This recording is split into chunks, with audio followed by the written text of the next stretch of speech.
Salamlar, 91-ci sualın izahına baxırıq. Dialoqun boş buraxılı hissəsini tamamlayın.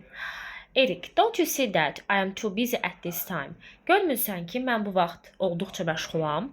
Really, doğrudan, why didn't you tell me right away? Nə üçündür mən demədin? You didn't let me.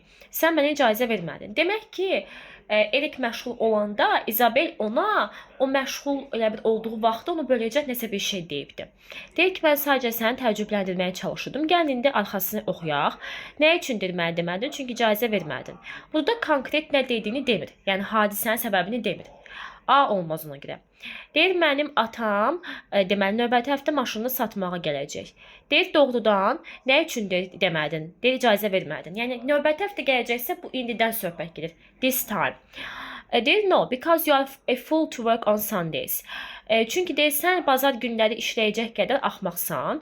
Bu da olmaz. Çünki bizə həmin gün işlədiyini demir. Yəni qeyd olunmuyubdur. Deyir də yes. But your mom is now on the phone waiting to talk to you. Elə cavab olacaq D variantı. Deyir, yəni görmürsən məşğulam. Deyir, bəli, bilirəm. Amma anan indi telefondadır, danışmaq üçün səni gözləyir. Deyir, nə üçün demədin? Deyir, çünki icazə vermədin sən mənə birbaşa. Yerdə isə deyir ki, görürəm ki, məşğulsan, yəni Tanrı səninlə olsun. Bu isə uyğun gəlmir. Çünki o da məşğuldur, məşğul olduğu anda onu bölüb nəsə deyir. Daha çox mühüm suallar üçün səhifəmi izləməyi unutmayın.